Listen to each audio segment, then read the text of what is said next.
Hello students, आज हम पढ़ने वाले हैं चैप्टर नंबर 2 पैरेलल लाइंस। देखो, पैरेलल लाइंस के बारे में आपने 8th स्टैंडर्ड में भी पढ़ा था, जिसमें आपने बहुत सारी प्रॉपर्टीज भी पढ़ी थी। 8 हम वही प्रॉपर्टीज को यूज करेंगे चैप्टर नंबर 2 पैरेलल लाइंस में। मतलब अगर आपको वो याद है तो अच्छी बात है, और अगर आपको याद नहीं है तो जब हम सॉल्व करते रहेंगे तो मैं आपको बीच बीच में वो सारी प्रॉपर्टीज याद कराती रहूंगी कि आपने क्या क्या पढ़ा था। और 8th स्टैंडर्ड के वो लिंक जिनमें मैंने पैरेलल लाइंस को एक्सप्लेन किया है, उसकी प्रॉपर्टीज को, वो भी मैं डिस्क्रिप्शन बॉक्स में शेयर कर देती हूँ। अगर आपको कुछ याद नहीं आए तो रिवीजन के लिए आप वो भी देख सकते हैं। आज हम स्टार्ट करने वाले हैं प्रैक्टिस सेट 2.1, जो बहुत ही ज्यादा इजी है। मतलब इस प्रैक्टिस सेट के जो क्वेश्चंस है ना, वो पैरेलल लाइन के प्रॉपर्टीज पे बेस्ड हैं। तो प्रॉपर्टीज आपको आनी चाहिए। अगर नहीं भी आती है तो इट्स ओके, मैं आपको बीच बीच में सारी प्रॉपर्टीज याद कराती जाऊंगी। ठीक है, चलो यहाँ पे देखते हैं फर्स्ट क्वेश्चन हमें क्या दिया हुआ है। इन फिगर 2.5 देखो, ये है figure 2.5। Line RP is parallel to line MS। देखो, ये है लाइन RP जो पैरेलल है लाइन MS के, and line DK is their transversal. और ये आपको दिख रहा है DK, ये क्या है, इन दोनों लाइंस का ट्रांसवर्सल है। और हमें यहाँ पे क्या दिया हुआ है, एंगल DHP। कहाँ पे है एंगल DHP? ये है DHP, ये वाला एंगल दिख रहा है 85 डिग्री, ये हमें यहाँ पे गिवन है। Find the measures of following angles. तो हमें क्या करना है, ये 4 एंगल्स दिए हुए हैं, इनके मेजर्स फाइंड आउट करना है। मेजर्स का मतलब है कि वो कितने डिग्री के हैं वो हमें बताना है। देखो, यहाँ पे हमें 1 डिग्री दी हुई है और ये 4 डिग्री हमें यहाँ पे जो एंगल्स हैं वो हमें फाइंड आउट करने हैं।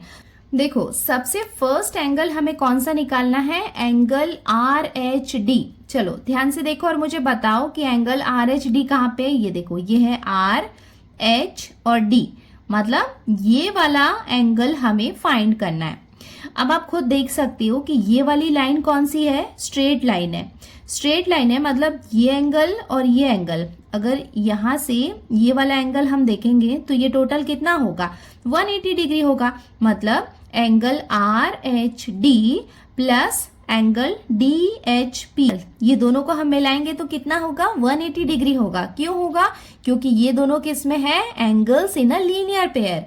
Angles in a linear pair का मतलब क्या होता है, जो लीनियर पेयर जो है वो नाम कहाँ से आया है, लाइन वर्ड से आया है। लीनियर लाइन मतलब एक ही लाइन में जो 2 एंगल बनते हैं ना, उन्हें हम क्या कहते हैं, angles in a linear pair. मतलब ये दोनों का सम कितना होगा, 180 डिग्री होगा। क्योंकि हमें पता है ना कि जो लीनियर पेयर का ये वाला जो एंगल होता है टोटल, वो कितना होता है, 180 डिग्री का होगा। इसका मतलब हम लिख सकते हैं angle RHD plus angle DHP equals to 180 degree. तो यहाँ पे हम लिख सकते हैं angle RHD plus angle DHP equals to 180 degree. ये कहाँ से आया, ये जो भी हम लिखेंगे ना वो सब हमें ब्रैकेट में मेंशन करना होगा। ये क्या है, angles in a linear pair.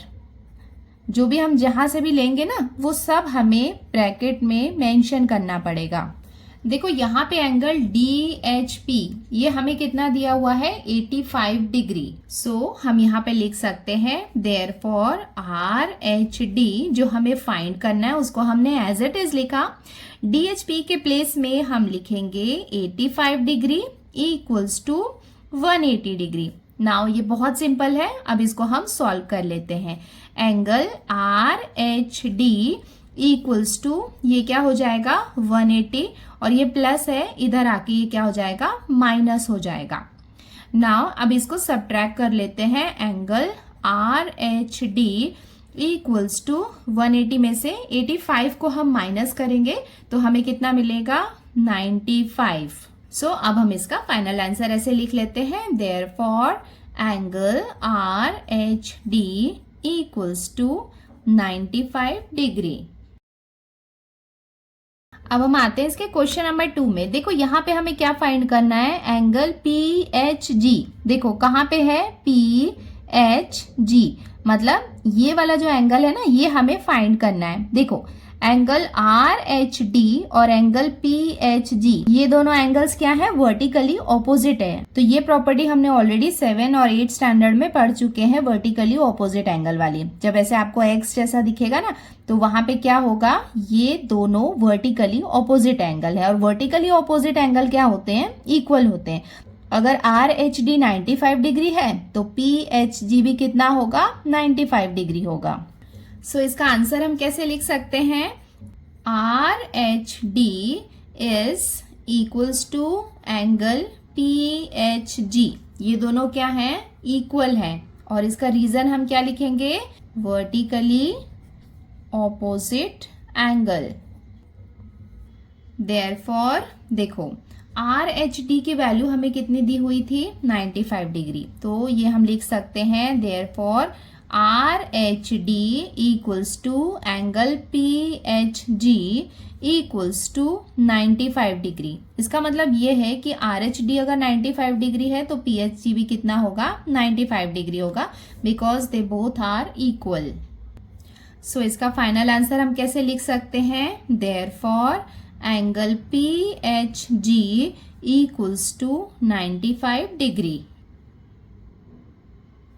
अब हम आते हैं इसके क्वेश्चन नंबर 3 में। सो यहाँ पे हमें फाइंड करना है एंगल एच जी एस। चलो देखते हैं एच जी एस मतलब ये वाला एंगल हमें फाइंड करना है। हमें पता है कि line R P and line M S क्या है, यहाँ पे पैरेलल लाइंस है और डी के इसका ट्रांसवर्सल है। और यहाँ पे ये वाला एंगल हमें कितना दिया हुआ है, 85 डिग्री।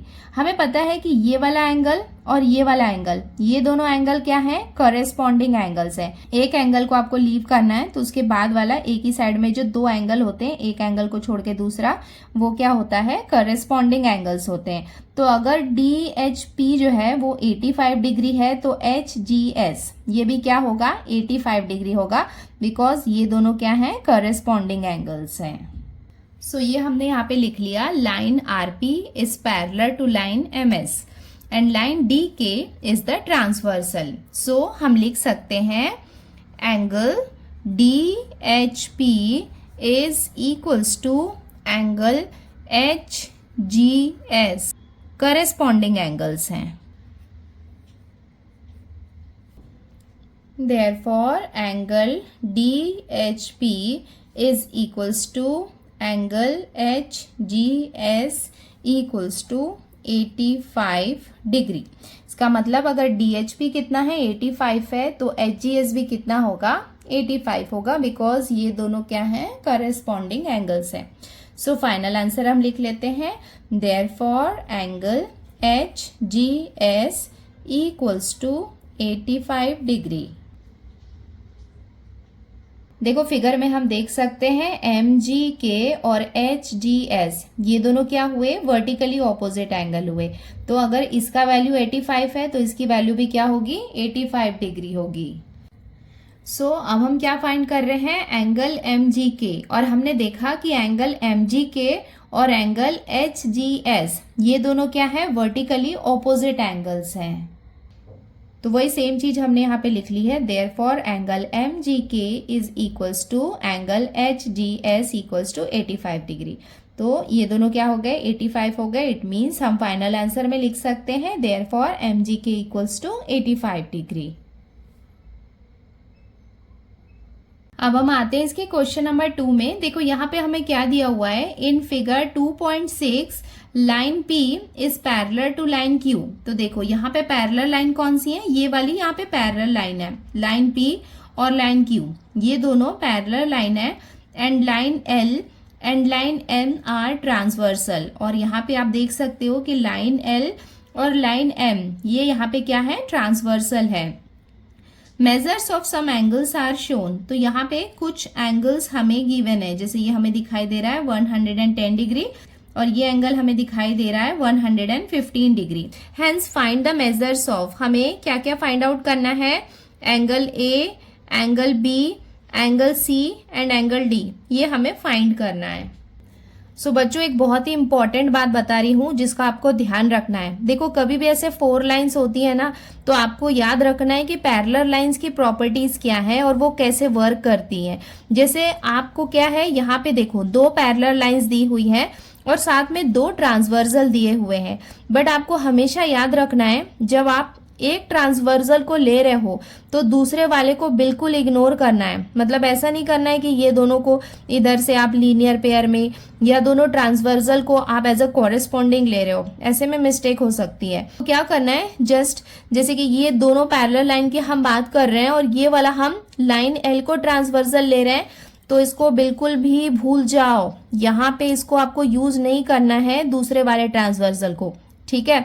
और जब आप यहाँ पे CD निकाल रहे हो और मतलब ये वाली आपने पैरेलल लाइन ली और ये ट्रांसवर्सल मतलब M को आप एज अ ट्रांसवर्सल ले रहे हो, तो एक काम करो, इसको बिल्कुल छुपा दो किसी चीज से, ऐसे या जैसे आपको छुपाना है वैसे छुपा दो और बस इसमें फोकस करो, ठीक है। वरना मिस्टेक होगी, वरना तुम लोग क्या करोगे, इधर का इंटीरियर एंगल इधर का ही आप कॉरेस्पॉन्डिंग ले ले रहे हो, वैसा नहीं करना है, ठीक है। ये क्वेश्चंस को हम सॉल्व कर दें तो हमको समझ में आता जाएगा।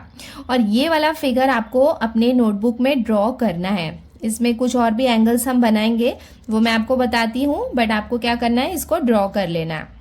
मैं भी फिलहाल अपनी नोटबुक में इसको ड्रॉ नहीं कर रही हूँ, इसमें ही आपको एक्सप्लेन कर रही हूँ, बट आप ड्रॉ कर लेना। सबसे पहले हम देखते हैं कि मेजर ऑफ एंगल ए क्या होगा। हम क्या करते हैं, सारे एंगल्स को ये डायग्राम में ही हम ढूंढ लेते हैं सबसे पहले, बट लिखने का पैटर्न आपको बहुत सिस्टमेटिक लिखना है। मतलब क्या होता है ना कि जब हम पैरेलल लाइन की बात करते हैं ना, तो हमें यहाँ पे इजीली समझ में आ जाता है कि आंसर क्या है। बट अगर आपको फुल मार्क्स लाने हैं ना, तो आपको प्रॉपरली डायग्राम ड्रॉ करना है। अगर आपने कुछ इसमें एक्स्ट्रा एंगल्स ड्रॉ किए हैं तो वो भी शो करना है, और आंसर को आपको बहुत ही सिस्टमेटिक तरीके से लिखना है और सारे रीजंस को आपको ब्रैकेट में मेंशन करना है, that they are vertically opposite angle, linear pair, जो भी है आपको सब कुछ लिखना है। चलो सबसे पहले हम देखते हैं कि एंगल ए कहाँ पे है। देखो ये है एंगल ए। देखो इसको देखते ही हमें समझ में आ रहा है कि ये वाला जो एंगल है, ये यहाँ से यहाँ अगर हम देखेंगे तो ये क्या है, angles in a linear pair.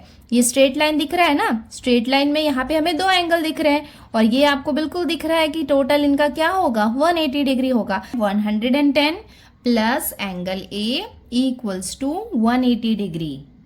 So इसे हम लिख सकते हैं 110 plus angle A equals to 180 degree. ये हमने कहाँ से लिखा है, ये हमें यहाँ पे मेंशन करना है, angles in a linear pair. तो चलो इसको सॉल्व कर लेते हैं। Therefore angle A equals to 180 minus 110। चलो इसको माइनस करेंगे तो हमें कितना मिल जाएगा, 70 डिग्री, और ये हो जाएगा इसका आंसर। सो बच्चों अब हम आते हैं एंगल बी में। तो ये है एंगल बी। तो हमें क्या करना है, हमें एंगल बी फाइंड आउट करना है। देखो एंगल बी के साथ अगर हमें यहाँ वाला एंगल पता होता ना, तो ये दोनों वर्टिकली ऑपोजिट एंगल होते, जिससे हमें एंगल बी पता चल जाता। बट हम देख सकते हैं कि यहाँ पे, चलो मैं सबसे पहले तो ये ना छुपा देती हूँ, वरना इससे आप कंफ्यूज हो जाओगे। बिल्कुल भूल जाओ, सेकंड वाला जो आपका ट्रांसवर्सल है ना, उसका कोई रोल नहीं है यहाँ पे, और हमें उसका रूल या कहीं पे भी यूज करना भी नहीं है। इतना ही आपको फोकस करना है, इधर से इधर कोई कनेक्शन नहीं है दूसरे वाले ट्रांसवर्सल का। फोकस करना है सिर्फ पैरेलल लाइंस में और एक ट्रांसवर्सल में। इसको लेट अस कंसीडर कि ये क्या है, एंगल ई है। देखो बच्चों जब आप इसको ड्रॉ करोगे ना, तो यहाँ पे आपको ये ड्रॉ करना है कि ये आपने एंगल ई कंसीडर किया है। देखो जब आपने इसको एंगल ई सपोज किया है, सो आप देख सकते हैं कि एंगल ए और एंगल ई ये दोनों क्या हैं, करेस्पॉन्डिंग एंगल्स हैं। और करेस्पॉन्डिंग एंगल्स क्या होते हैं, इक्वल होते हैं। सो एंगल ए हमें पता है कि कितना है, 70 डिग्री है। तो अगर एंगल ए 70 डिग्री है तो एंगल ई भी 70 डिग्री होगा, बिकॉज ये दोनों क्या है, करेस्पॉन्डिंग एंगल्स है। और अगर ये 70 डिग्री है तो ये भी 70 डिग्री हो सकता है, बिकॉज ये दोनों क्या है, वर्टिकली ऑपोजिट एंगल है। सो ये हमने यहाँ पे लिख लिया, consider angle E as shown in the figure. अभी हमने आपको शो किया था ना कि एंगल ई को वहां पे line P is parallel to line Q and line L is their transversal. So ये हमें पता है।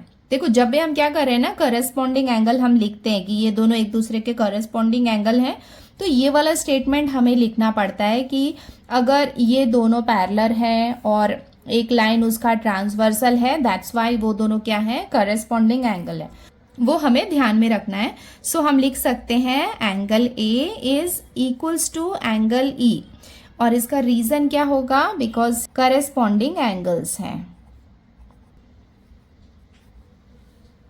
देयरफॉर ये हम लिख सकते हैं कि अगर एंगल ए इक्वल है एंगल ई के, तो ये दोनों ही क्या होंगे, 70 डिग्री हो गए। Therefore angle E equals to 70 degree. But हमें ये भी पता है कि angle E is equals to angle B.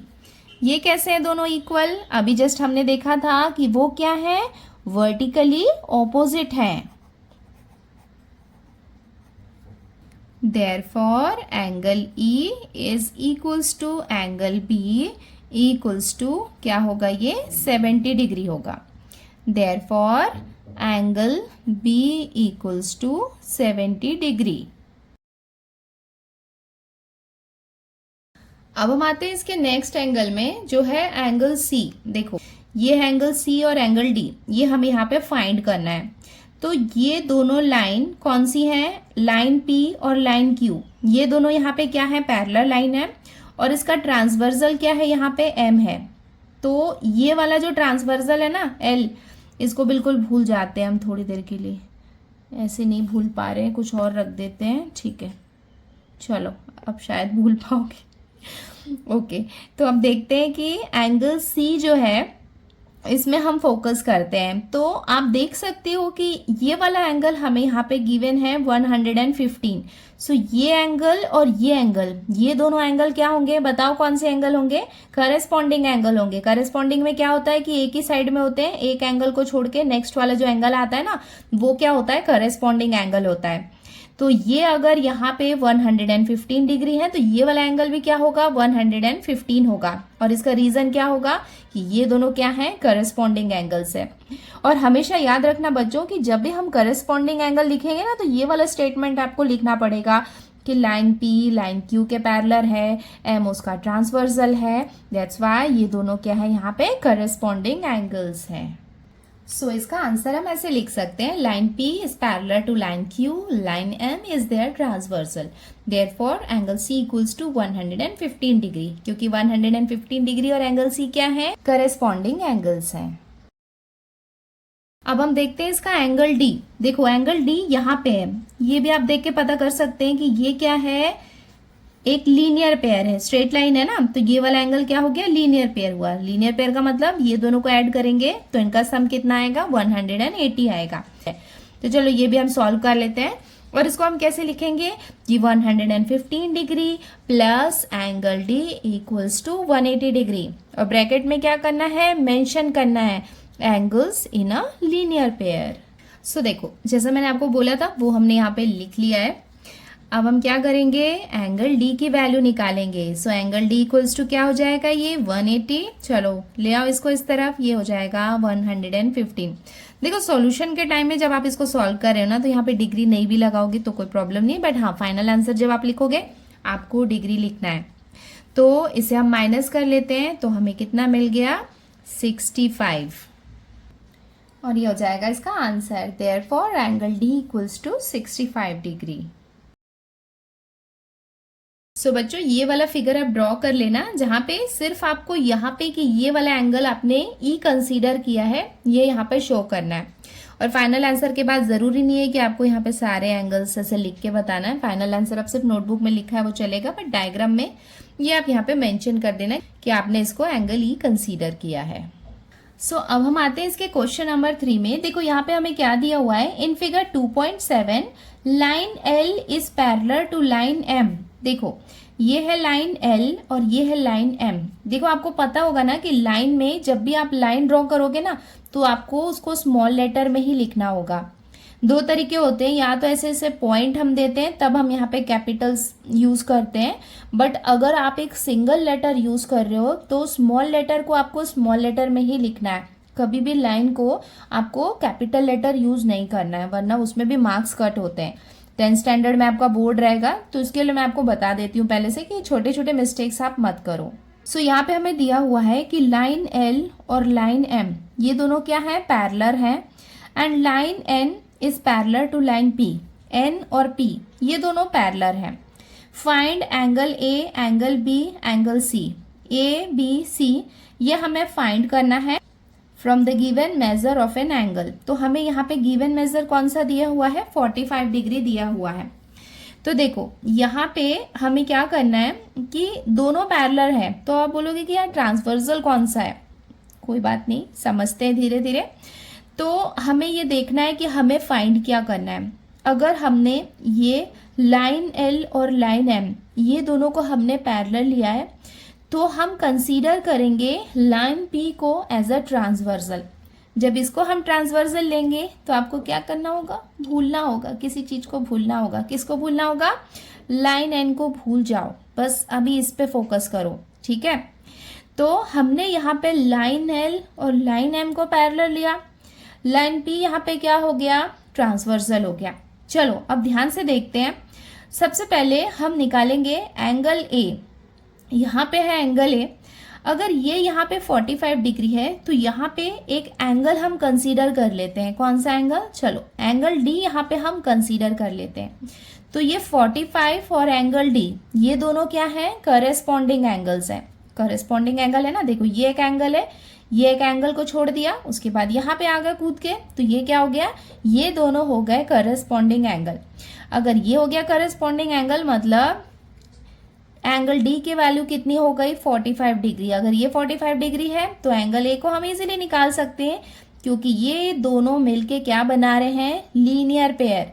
Linear pair का मतलब क्या हो गया, 45 degree plus A equals to 180 degree. So 180 में से 45 को आप माइनस करोगे तो आपको एंगल A की वैल्यू मिल जाएगी।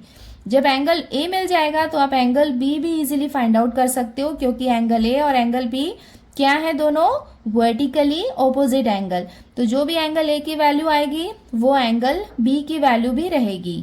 सो एंगल A हम फाइंड कर रहे हैं, तो हमने यहाँ पे लिख लिया consider angle D as shown in the figure. तो यहाँ पे मैंने फिगर ड्रॉ नहीं किया है बच्चों, बट याद से आपको ये वाला फिगर ड्रॉ करना है। यहाँ पे आप ऐसे डिग्रीज विग्रीज मत लिखो तब भी चलेगा, बट आपको यहाँ पे एंगल D को शो करना पड़ेगा, वो आप याद रखना कि ये डायग्राम आपको ड्रॉ करना है। क्या होता है ना कि कई बार बच्चे कंफ्यूज होते हैं कि डायग्राम ड्रॉ करना है या नहीं करना है। देखो अगर डायग्राम एज इट इज है, मतलब आपने उसमें कोई एंगल कंसीडर नहीं किया है, जैसा कि ये फर्स्ट वाला क्वेश्चन था, यहाँ पे हमने ऐसे डायरेक्ट डायग्राम को देखा था और उससे उसका वैल्यूज फाइंड आउट किया था। बट अगर हम क्वेश्चन नंबर 2 की बात करें तो यहाँ पे हमने इस वाले एंगल को एंगल E लिया था, यहाँ पे इसको एंगल D लिया है, मतलब हम खुद से भी कुछ एंगल बना रहे हैं और उसको यहाँ पे मेंशन कर रहे हैं। ऐसी कंडीशन रहती है तो कंपलसरी आपको डायग्राम ड्रॉ करना ही करना है, क्योंकि टीचर को नहीं पता है कि आपने कौन से वाले एंगल को एंगल D कंसीडर किया है, तो ये आपको याद से ड्रॉ करना है। सो ये हमने यहाँ पे लिख लिया consider angle D as shown in the figure. Line L is parallel to line M and line P is their transversal. हम यहाँ पे लिख सकते हैं angle D equals to 45 degree. ये हमने कहाँ से लिया था, करेस्पॉन्डिंग एंगल से। नाउ अब हम लिख सकते हैं that angle D plus angle A equals to 180 degree. So ये मैं आपको एक बार फिर से दिखा देती हूँ कि ये मैंने कहाँ से लिखा है। यहाँ से लिखा है कि angle D plus angle A equals to 180 degree, क्योंकि ये दोनों क्या है, लीनियर पेयर में हैं।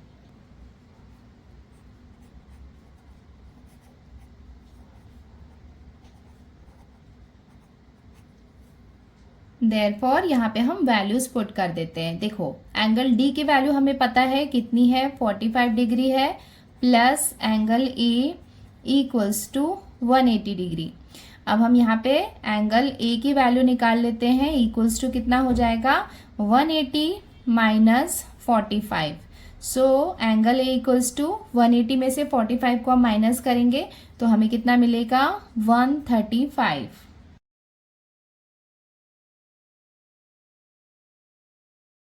अब हम आते हैं एंगल बी में। तो यहाँ पे हमने देख लिया था कि एंगल ए और एंगल बी दोनों क्या है, वर्टिकली ऑपोजिट एंगल है। तो अगर एंगल ए 135 है तो एंगल बी भी कितना होगा, 135 होगा। सो यहाँ पे ये एंगल ए हमने निकाला है ना, इसको हम कंसीडर करते हैं equation 1। So angle B equals to 135 degree. ये हमने कहाँ से लिया है, फ्रॉम इक्वेशन 1 से, बिकॉज ए एंड बी दोनों क्या हैं, इक्वल हैं। तो अगर ए की वैल्यू 135 है तो बी की भी कितनी होगी, 135 होगी। सो अब हमें एंगल बी की वैल्यू भी मिल गई है, कितनी, 135। अब हम इसका लास्ट वाला एंगल निकाल लेते हैं, एंगल सी। तो ये वाला एंगल जो एंगल सी है ये हमें निकालना है। तो ये एंगल निकालने के लिए अगर हमने इसको यहाँ पे ट्रांसवर्सल लिया, लाइन एन को अगर हम ट्रांसवर्सल लेंगे तो यहाँ पे कुछ भी वैल्यू नहीं दी हुई है ना। मैंने आपको बोला था ना कि अगर जिसको हम ट्रांसवर्सल लेते हैं तो दूसरे वाले से कोई मतलब नहीं रखते हैं। तो हम अगर लाइन एन को ट्रांसवर्सल लेंगे तो यहाँ पे कोई भी वैल्यू नहीं है जिससे हम एंगल सी को नहीं निकाल सकते हैं। सो हमें ये वाली लाइन को यूज करना है। ये लाइन को यूज करने का मतलब यहाँ से यहाँ, मतलब इसको हम कंसीडर कर सकते हैं ना करस्पॉन्डिंग एंगल। ये बी को हम सी ले सकते हैं, बट करस्पॉन्डिंग एंगल्स इसको कंसीडर करने के लिए हमें क्या करना पड़ेगा, ये जो एम है ना, इसे, ये जो लाइन एम है इसे हमें ट्रांसवर्सल कंसीडर करना पड़ेगा। तो ये लास्ट वाले के लिए हम क्या करेंगे, अब हम यहाँ पे ये एल को भूल जाएंगे। ओके, इससे भूलते हैं हम, चलो, तो उससे हमें यहाँ पे नाम दिखता रहेगा। लाइन एल को भूल जाएंगे तो हम क्या लेंगे, line N is parallel to line P and line M is the transversal. आपको समझ में आ रहा है ना कि मैंने इसको क्यों ट्रांसवर्सल लिया है, क्योंकि जो ट्रांसवर्सल वाली लाइन होती है ना वहीं से हम करस्पॉन्डिंग एंगल्स ले सकते हैं। ऐसा नहीं है कि इसको अगर भूल जाते और इसको ट्रांसवर्सल लेते तो यहाँ तो कुछ था ही नहीं। तो हमें वैल्यूज कहाँ से लेनी है, यहाँ से लेनी है। तो जहाँ से वैल्यू लेनी होती है ना तो उसको हमें यहाँ पे ट्रांसवर्सल कंसीडर करना होगा। सो यहाँ पे हम लिख लेंगे line N is parallel to line P and line M is the transversal. So ये वाले कंडीशन में हम क्यों ले पा रहे हैं, क्योंकि ये दोनों ही पैरेलल लाइन है। तो किसी को भी हम पैरेलल लाइन कंसीडर कर सकते हैं। मतलब ये वाला अगर आप केस देखोगे तो लाइन एल और लाइन एम को हम नहीं ले सकते थे यहाँ पे, क्योंकि ये दोनों पैरेलल लाइन नहीं है, ये आगे जाके इंटरसेक्ट हो जाती। तो ये दोनों को ही कंपलसरी हमें पैरेलल लाइन कंसीडर करना था और इन दोनों में से किसी एक को हमें चूज करना था एज अ ट्रांसवर्सल। बट यहाँ पे ऐसा नहीं है, ये दोनों यहाँ पे पैरेलल लाइन है। तो चाहे तो एल और एम इनको हम यूज कर सकते हैं या एन और पी दोनों में से किसी एक को यूज कर सकते हैं। चलो, फिलहाल हम यहाँ पे निकाल रहे हैं एंगल सी। तो देखो एंगल सी और एंगल बी ये दोनों क्या है, करस्पॉन्डिंग एंगल है। तो ये भी क्या होगा, एंगल सी की वैल्यू भी कितनी होगी, 135 होगी। सो ये हमने यहाँ पे लिख लिया, line N is parallel to line P and line M is their transversal. So इसका आंसर हम कैसे लिख लेंगे, therefore angle C is equals to angle B, because ये दोनों क्या हैं, करस्पॉन्डिंग एंगल्स हैं। Therefore angle C equals to 135 और ये हो जाएगा इसका आंसर। अब हम आते हैं इसके क्वेश्चन नंबर 4 में। देखो यहाँ पे हमें क्या दिया हुआ है, in figure 2.8 sides of angle P Q R and angle X Y Z are parallel to each other, prove that. इसका मतलब ये है कि दो एंगल्स हमें दिए हुए हैं, P Q R and angle X Y Z, ये हमें दिया हुआ है। और इनके जो साइड्स है ना, मतलब ये वाला साइड्स, ये क्या है, पैरेलल है। तो यहाँ पे हम कह सकते हैं कि रे क्यू पी एंड रे वाई एक्स ये दोनों एक दूसरे के पैरेलल है। एंड यहाँ पे रे क्यू आर एंड रे वाई जेड ये दोनों एक दूसरे के पैरेलल है। तो हमें क्या करना है, प्रूफ करना है। क्या प्रूफ करना है, that angle P Q R is congruent to angle X Y Z. ये क्वेश्चन बाकी क्वेश्चन से थोड़ा सा डिफरेंट है, बट कोई बात नहीं, ये मैं आपको एक्सप्लेन करती हूँ तो ये इजी है। इसको आप प्रैक्टिस करेंगे तो आपको ये समझ में आ जाएगा। अब हम इसको सॉल्व कर रहे हैं। तो सबसे पहले हमने यहाँ पे इसका गिवन वाला पार्ट लिख लिया, मतलब ये दोनों एंगल्स के साइड्स पैरेलल हैं। टू प्रूव, हमें क्या प्रूव करना है, that angle P Q R is congruent to angle X Y Z. अभी तक हमने जितना भी सॉल्व किया था तो उसमें हमने देखा था कि दो पैरेलल लाइन थी और उसका एक ट्रांसवर्सल था, बट यहाँ पे हम देख सकते हैं कि इसे हम एज अ पैरेलल लाइन तो कंसीडर कर सकते हैं अगर हम इसे एक्सटेंड करेंगे, बट यहाँ पे ट्रांसवर्सल नहीं है। तो ट्रांसवर्सल करने के लिए हमें क्या करना होगा, इसे एक्सटेंड करना होगा, बिकॉज पैरेलल लाइन के साथ जब हमें एक ट्रांसवर्सल मिलेगा तभी हम उसे प्रूव कर पाएंगे। तो हम क्या करते हैं, एक्स वाई, इसे हम क्या करते हैं, इसके ऑपोजिट साइड में इसे एक्सटेंड करते हैं।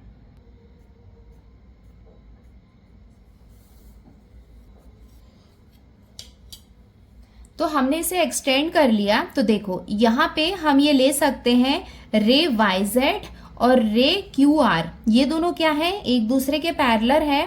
और यहाँ पे ये वाला जो पार्ट आ रहा है, यहाँ पे हम एक पॉइंट ले लेते हैं, पॉइंट ए।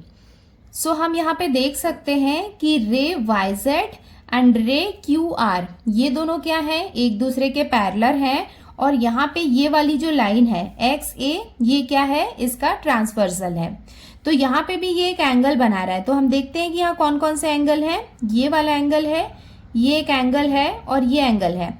तो हमें प्रूफ क्या करना है कि ये दोनों एंगल आपस में क्या है, कॉन्ग्रुएंट है। और ये दोनों एंगल कौन से हैं, देखो पी क्यू आर, ये वाला एंगल है, एक्स वाई जेड ये वाला एंगल है। तो हमें प्रूफ क्या करना है कि ये एंगल और ये एंगल क्या है, आपस में कॉन्ग्रुएंट है। तो उसको पहले करने से पहले हम क्या करते हैं, हम ये दोनों को क्या करते हैं, एज अ पैरेलल लाइन लेते हैं और इसे हम एज अ ट्रांसवर्सल लेंगे। तो ये एंगल और ये एंगल क्या हो जाएंगे, करस्पॉन्डिंग एंगल हो जाएंगे। तो इसकी जो वैल्यू होगी वो इसकी भी वैल्यू होगी।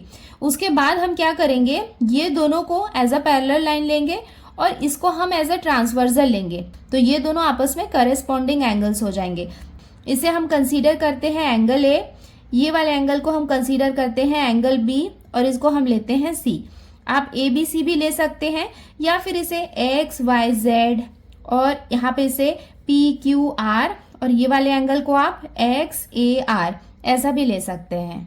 तो अब हम कंस्ट्रक्शन लिखते हैं क्योंकि थोड़ा सा कंस्ट्रक्शन हमने किया है, यहाँ पे हमने लाइन को एक्सटेंड किया है। तो ये हमने क्या लिख लिया, extend segment X Y in such that intersect ray Q R at point A. तो आप देख सकते हैं कि यहाँ पे सेगमेंट एक्स वाई को हमने एक्सटेंड किया, सो वो रे क्यू आर को पॉइंट ए में इंटरसेक्ट करती है। अब हम यहाँ पे लिख सकते हैं दैट इज एक्स वाई और ए, ये तीनों क्या है, कोलिनियर है। तो वो हम लिख लेते हैं X dash Y dash A and यहाँ पे हम देख सकते हैं कि क्यू ए आर, ये तीनों भी क्या है, कोलिनियर है।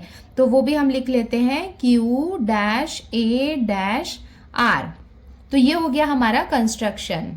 कंस्ट्रक्शन के बाद हम इसका प्रूफ लिखते हैं। प्रूफ में हम देखेंगे कि हमने कंसीडर किया यहाँ पे angle A, angle B and angle C. So वो हम लिख लेते हैं consider A B and C as shown in the figure. Proof करना ये है कि ये एंगल और ये एंगल, ये दोनों आपस में क्या है, करस्पॉन्डिंग है। ठीक है, तो ये दोनों को जब हम करस्पॉन्डिंग कर लेंगे तो हमें ये बी की वैल्यू मिल जाएगी। उसके बाद हमें प्रूव करना है कि ये दोनों आपस में करस्पॉन्डिंग है। ये दोनों करस्पॉन्डिंग है तो जो इसकी वैल्यू है वो भी इसकी वैल्यू है, तो जो इसकी वैल्यू है वो इसकी वैल्यू है, तो वो इसकी भी वैल्यू है। इसका मतलब ये है कि ये तीनों की वैल्यू सेम है। तो अल्टीमेटली हमें ये प्रूव हो जाएगा कि ये वाला एंगल और ये वाला एंगल, ये दोनों आपस में क्या होंगे, कॉन्ग्रुएंट होंगे। तो हम क्या करेंगे, ये वाली साइड और ये वाली साइड को क्या लेंगे, एज अ पैरेलल लाइन लेंगे और ये वाली जो लाइन है इसे हम कंसीडर करेंगे एज अ ट्रांसवर्सल। सो ये हमने लिख लिया। Now ray Y Z is parallel to ray A are. चलो ये मैं आपको दिखा देती हूँ। रे वाई जेड पैरेलल है रे ए आर के, ठीक है, और एक्स ए क्या है, इसका ट्रांसवर्सल है।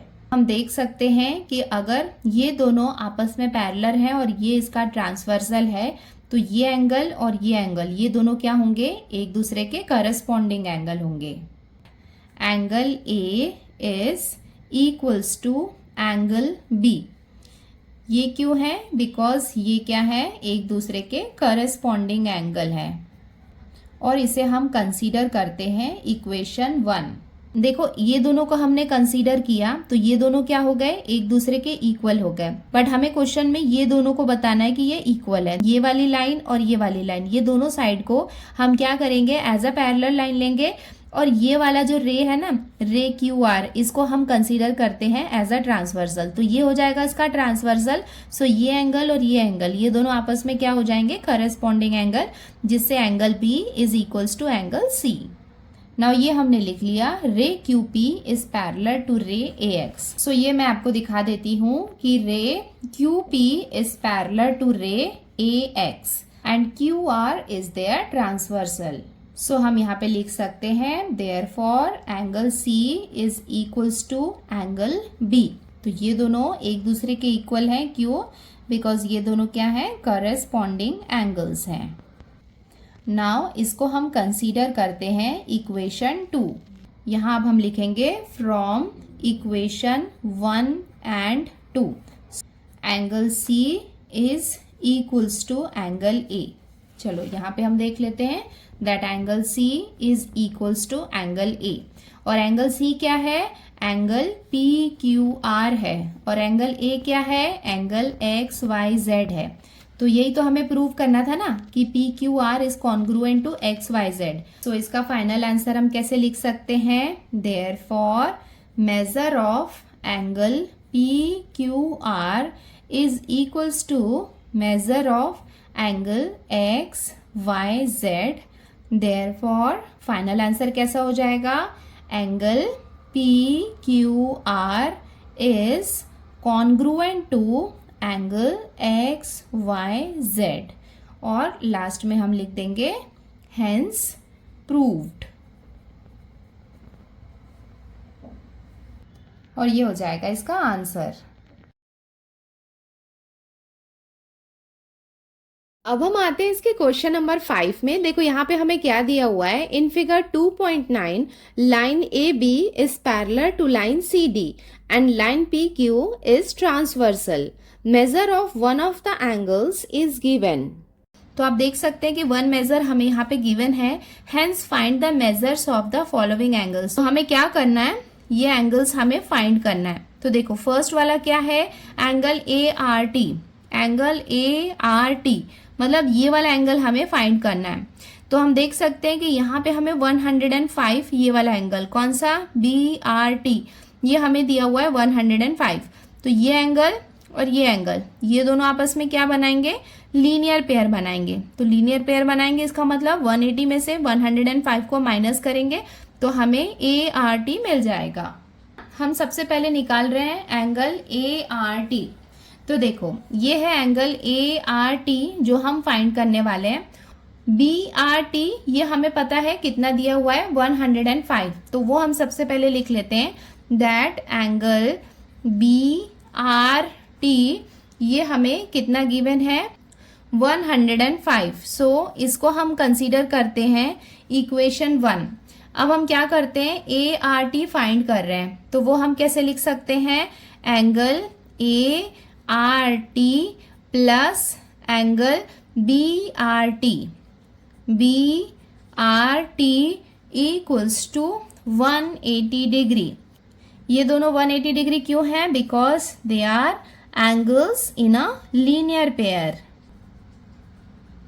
सो इसे हम लिख सकते हैं देयरफॉर, यहाँ पे है ये angle A R T plus, देखो बी आर टी की वैल्यू हमें कितनी दी हुई है, 105। सो ये हमने लिख लिया इक्वल्स टू 180 डिग्री।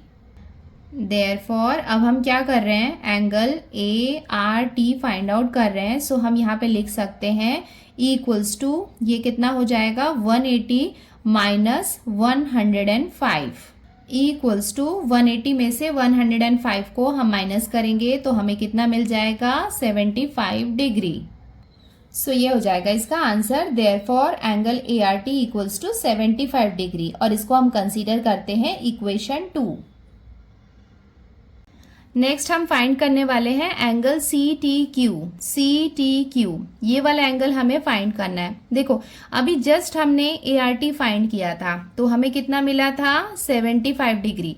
तो आप देख सकते हैं कि ए आर टी और सी टी क्यू ये दोनों क्या है, करस्पॉन्डिंग एंगल है। तो अगर ये 75 डिग्री है तो सी टी क्यू भी कितना होगा, 75 होगा। सो सेकेंड हम निकाल रहे हैं सी टी क्यू। और मैंने आपको बताया है कि जब भी हम करस्पॉन्डिंग लिखेंगे तो हमें मेंशन करना होगा दैट यहाँ पे हमें कौन सी लाइन दी हुई है, line A B is parallel to line C D and line P Q is their transversal. Therefore, angle CTQ is equals to angle ART। दोनों कैसे हैं इक्वल, बिकॉज ये दोनों क्या है, करस्पॉन्डिंग एंगल्स हैं। Therefore, अगर ART की वैल्यू 75 है तो एंगल CTQ की भी वैल्यू कितनी होगी, 75 डिग्री होगी। सो यहाँ पे इसे हम इक्वेशन का नाम दे देते हैं। जैसे ART को हमने ले लिया इक्वेशन 2, सो हम यहाँ पे ऐसे मेंशन कर देते हैं कि ये हमने कहाँ से लिया है, फ्रॉम इक्वेशन 2। अब हम आते हैं इसके नेक्स्ट वाले एंगल में। ये हमें क्या दिया हुआ है, DTQ। DTQ ये वाला एंगल हमें निकालना है। देखो ये एंगल और ये एंगल BRT, ये वाला एंगल और ये एंगल, ये दोनों क्या है, करस्पॉन्डिंग एंगल है। तो अगर ये वाला एंगल 105 डिग्री है तो ये वाला एंगल भी कितना होगा, 105 डिग्री होगा। जैसे हम करस्पॉन्डिंग की बात करते हैं ना, तो वो पूरी ना कहानी बार बार लिखते रहा करो। कहानी मतलब कि ये दोनों पैरेलल हैं और उसका दोस्त जो है वो उसका क्या है, ट्रांसवर्सल है, सारी स्टोरी लिख दिया करो। Just joking. देखो line A B is parallel to line C D and line P Q is their transversal. मतलब ये इतने बार लिखना है कि ना, मतलब मेरे नेबर को भी पता चल गया होगा कि ये आपस में पैरेलल लाइन है और एक उसका ट्रांसवर्सल है। तो यहाँ पे क्या आ जाएगा, देयरफॉर हम लिख सकते हैं angle DTQ is equals to angle BRT। ठीक है, ये दोनों क्या है, करस्पॉन्डिंग एंगल है, वो भी मेंशन कर दो, करस्पॉन्डिंग एंगल्स। ठीक है, ये हमने यहाँ पे मेंशन कर दिया। तो अब हम यहाँ पे लिख सकते हैं therefore angle DTQ equals to कितना हो जाएगा, यहाँ पे हम देख लेते हैं कौन सा इक्वेशन हमने मेंशन किया था। देखो फर्स्ट में हमने किया था कि नहीं, BRT 105 है, डिग्री लिख लो यहाँ पे, और ये था इक्वेशन 1। सो वही चीज हम यहाँ पे लास्ट में लिख लेते हैं कि BRT और ये दोनों इक्वल हैं। तो DTQ की वैल्यू कितनी हो जाएगी, 105 डिग्री हो जाएगी। और ये हमने कहाँ से लिया है, फ्रॉम इक्वेशन 1। देखो ये काफ़ी इजी है चैप्टर, बट आपको एक सिस्टमेटिक वे में लिखना है और इस तरीके से लिखने का आपको स्टेप्स के मार्क्स हैं। डायरेक्ट आप डिग्री लिखोगे आपको मार्क्स नहीं मिलेगा, हाफ मार्क्स ही मिलेगा, फुल मार्क्स चाहिए। तो सारे स्टेप्स को प्रॉपरली लिखो, ब्रैकेट्स में मेंशन करो कि कहाँ से आई है वैल्यू। नाउ ये लास्ट वाला है PRB। देखो PRB ये वाला एंगल हमें यहाँ पे बताना है। तो ये एंगल आप देख सकते हो कि ART, ये एंगल और ये एंगल दोनों वर्टिकली ऑपोजिट है। तो अगर ये 75 है तो ये वाला एंगल भी कितना होगा, 75 होगा। सो ये भी हम लिख लेते हैं, angle PRB is equals to angle ART because they are vertically opposite angles. So हम यहाँ पे लिख सकते हैं therefore angle PRB equals to, ART को हमने कौन सा इक्वेशन कंसीडर किया था, 2। सो वो हम यहाँ पे लिख लेते हैं 75 डिग्री। और ये हमने कहाँ से लिया है, फ्रॉम इक्वेशन 2। और ये हो जाएगा इसका आंसर। सो इसके साथ ही हमने ये प्रैक्टिस सेट कंप्लीट कर लिया है। तो आपके लिए एक होमवर्क क्वेश्चन है, ये वाला, ये कौन सा एंगल होगा, ARP, एंगल ARP, इसकी वैल्यू कितनी होगी ये आप मुझे बताओगे। नेक्स्ट ये वाला एंगल, ये एंगल कौन सा है, RTD, एंगल RTD, ये वाला जो एंगल है ना, इसकी वैल्यू कितनी होगी, ये दोनों एंगल की आप मुझे वैल्यू बताओगे मुझे कमेंट करके, ठीक है। सो बच्चों, इसके साथ ही हमने प्रैक्टिस सेट 2.1 कंप्लीट कर लिया है। अब हम जल्दी मिलते हैं नेक्स्ट वीडियो में, जिसमें मैं प्रैक्टिस सेट 2.2 सॉल्व करूंगी। आज के लिए इतना ही बच्चों। अगर आपको ये वीडियो पसंद आया है तो वीडियो को लाइक करो और कमेंट करके मुझे ये दोनों क्वेश्चन का आंसर बताओ। अगर कोई कंफ्यूजन होगा तो मैं आपको क्लियर कर दूंगी, ठीक है। अगर आप हमारे चैनल पे नए हैं तो चैनल को सब्सक्राइब करो ताकि आने वाले वीडियोस के नोटिफिकेशंस मिलते जाएं। मैं जल्दी से जल्दी कोशिश करूंगी कि सारे वीडियोस फटाफट अपलोड करूं, क्योंकि वीडियो बनाने में भी थोड़ा टाइम लगता है, बट स्टिल मैं ट्राई कर रही हूँ कि मैं जल्दी से जल्दी पूरा पोर्शन कंप्लीट कर पाऊँ, ठीक है। तो जल्दी मिलते हैं बच्चों नेक्स्ट वीडियो में। Till then bye.